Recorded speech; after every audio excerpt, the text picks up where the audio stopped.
बड़ी सादा ज़िंदगी उन्होंने गुजारी है। वो हर काम जिस तरह हम अपने रसूल पाक की सीरत के बारे में बताते हैं ना कि वो अपने काम खुद अपने हाथ से करते थे, हमने वो फ़र्त भाई को देखा है। वो बस रूटीन से वो निकले हैं, उन्होंने गांव जाना था उस दिन, वहाँ पे उनकी कोई पंचायत थी जिस सिलसिले में वो वहाँ पे गांव जा रहे थे। तो शूटर ने बस वो कैमरे में देख रहा था उसको। उसका बाप जो मुझे बता कर गया, मुझे वो सारी चीज़ों का पता है। उसका बाप जो था कलीम, वो मेरा बेस्ट फ्रेंड था, मेरा भाई था, मेरा दोस्त था। बल्कि मर्डर होने से कुछ 4 दिन पहले हम दोनों भाई जा रहे थे, हमारा गांव है बैडवाल।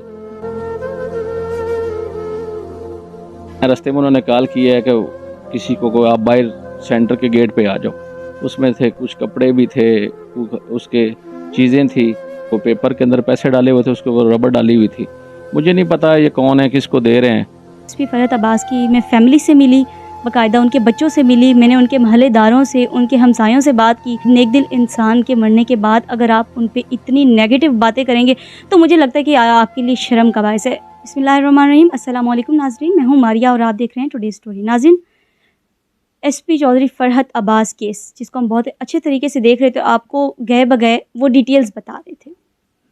आज उस केस में मुझे बहुत ही अहम चीज़ें जो है वो पता चली और मैंने सोचा कि मुझे ये चीज़ें आपसे डिस्कस करनी चाहिए। मैं इस वक्त एसपी फरहत अब्बास के घर मौजूद हूँ और मेरे साथ मौजूद हैं उनके रिलेटिव, उनकी फैमिली मेम्बर।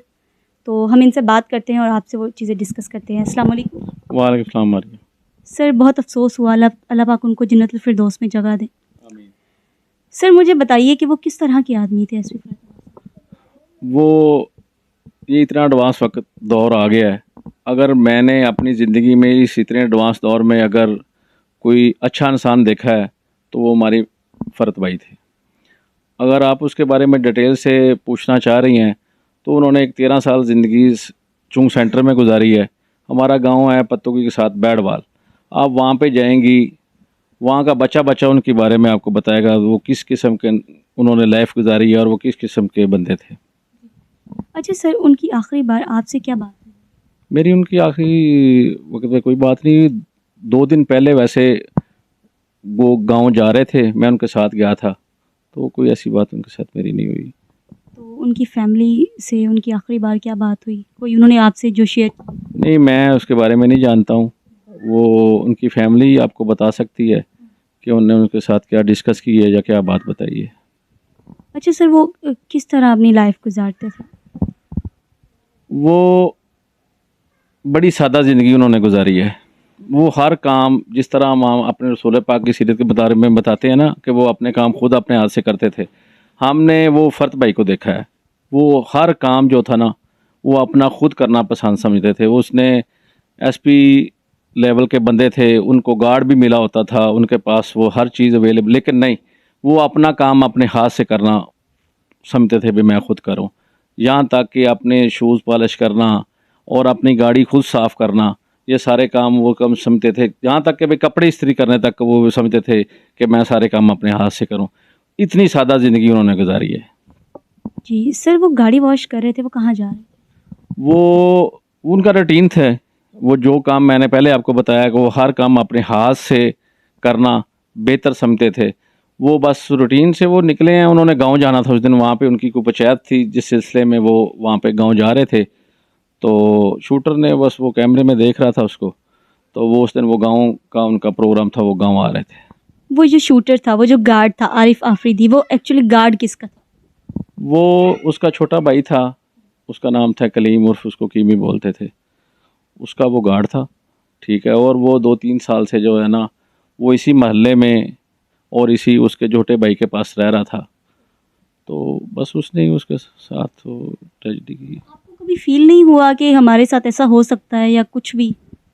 एक एसपी रैंक ऑफिसर है तो उसके 100 दुश्मन होंगे, 100 तरह की चीज़ें होंगी। देखो, इस तरह है, हर एक बंदे की एक माइंड होता है, किसी का मुस्बत होता है, किसी का मनफी होता है। जो मनफी सोच का मालिक होता है वो मनफी एंगल से सोचता है और जो मुस्बत सोच का मालिक होता है वो मुस्बत से सोचता है। फ़र्द भाई ने लाइफ ही ऐसी गुजारी है। उसका पहले तो बात यह है किसी के साथ उसका इस किस्म का कोई नहीं था, लेकिन हमें हमारी बहुत दिल आज़ारी हुई है ये जो सोशल मीडिया वालों ने, देखो वो हमें यकीन है कि उन्होंने एक शहादत की मौत ली है, लेकिन ये हम उसको ढूंढ रहे हैं। वो किसी मीडिया वाले ने उनके ऊपर इल्ज़ाम लगा दिया कि वो प्रपोजल किया उन्होंने अपनी भाभी को, तो बहुत गलत है। बल्कि हम उसको ढूंढ रहे हैं वो कौन बंदा है। हमें तो इस बात की इतनी तकलीफ़ है कि उसकी रूह को भी उन्होंने विदा कर दी। कि इसकी क्या अपडेट है?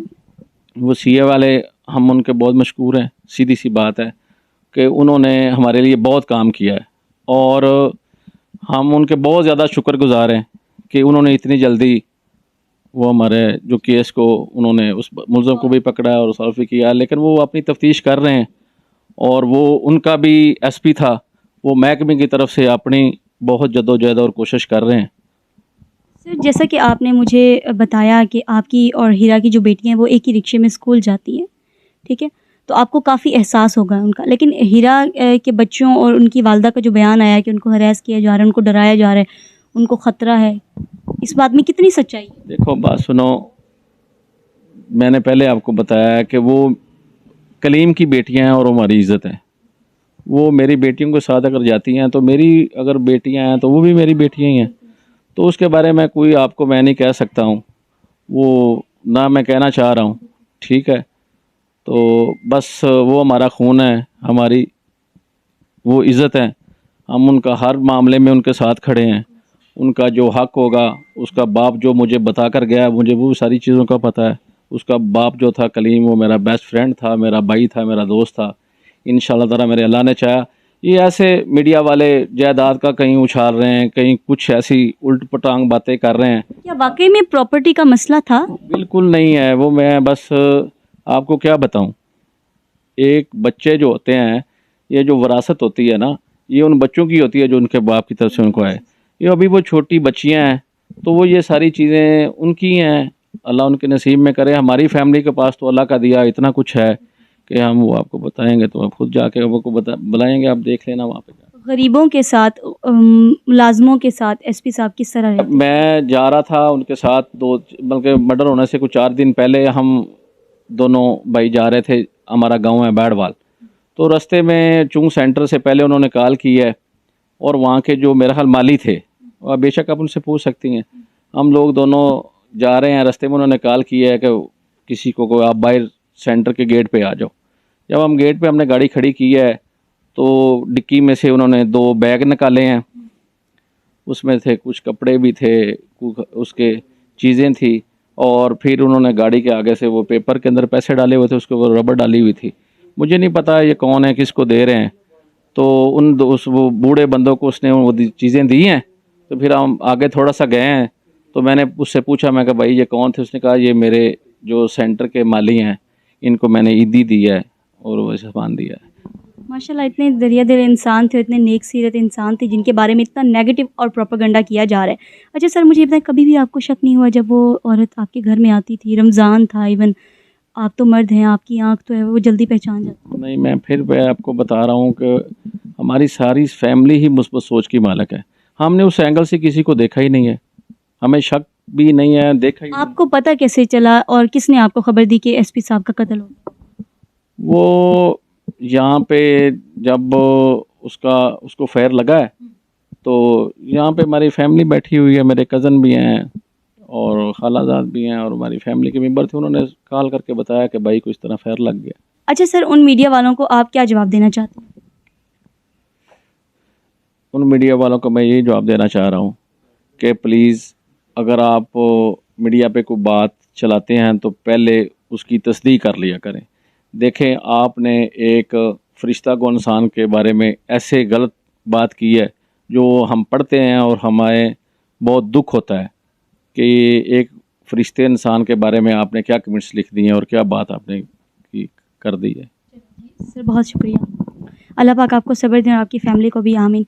जी नाज़रीन, मैंने एसपी फ़रहत अब्बास की मैं फ़ैमिली से मिली, बाकायदा उनके बच्चों से मिली, मैंने उनके महल्लेदारों से, उनके हमसायों से बात की और मुझे जितना पता चला कि वो इतने नेक दिल इंसान थे। और एक नेक दिल इंसान के मरने के बाद अगर आप उन पे इतनी नेगेटिव बातें करेंगे तो मुझे लगता है कि आपके लिए शर्म का बायस है। अल्लाह ना करे आप सोचें कि अगर आपकी फ़ैमिली में ये हादसा हो जाए तो क्या आप किसी के मुँह से ये बात सुने कि वो इस तरह के आदमी थे या औरत थी, तो क्या आप किस तरह महसूस करेंगे? आपके दिल पे खंजर चलेंगे। थोड़ी शर्म करें, और ये प्रोपेगेंडा ना करें, बड़ी मेहरबानी। और हाँ, एक चीज़ मैं आपको और एक मेन बताती चलूँ कि मैंने एक लास्ट इंटरव्यू देखा जिसमें हीरा की वालिदा बोल रही हैं कि हमें बड़े सिक्योरिटी इश्यूज़ हैं, हमें हरास किया जा रहा है, हमें बाहर नहीं निकलने दिया जा रहा, हमें इवन कि हम लोग खाना लेने तक भी बाहर नहीं जा सकते। ये सब कुछ झूठ है। और वो उसमें बता रही हैं कि हमारी जान को ख़तरा है। जान को क्या ख़तरा है, जान के लाले तो उनको पड़े हैं ना जिनके घर का सरबर आ गया है। मैं चाहूँगी जो ये नेगेटिव बातें करें वो यहाँ आएँ, वो विज़िट करें ये जो कॉलोनी है, ये जो सोसाइटी है, और वो ख़ुद इस बात का फ़ैसला करें कि असल में ना किसको नाजायज़ किसको फंसाया गया और किन के सरबराह को जो है उनकी बेटियों के सर से उनका साया छीना गया। कमेंट सेक्शन में अपनी राय का इजहार ज़रूर कीजिएगा। इसके साथ मुझे इजाज़त दें। अल्लाह ने के बाद।